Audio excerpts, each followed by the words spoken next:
Zoom Meetings is one of the most popular video conferencing apps around, with strong video technology and convenient features. Those looking to leave the platform might be wondering how to delete a Zoom account, and today we're here to show you how it's done.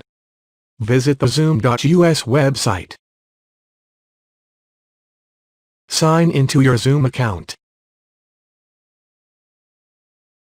Go to the My Account section to the left.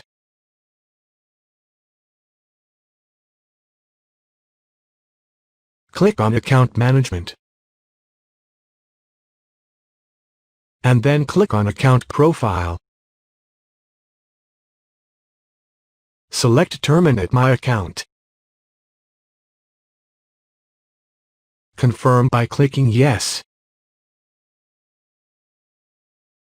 You will be logged out and your Zoom account should now be deleted.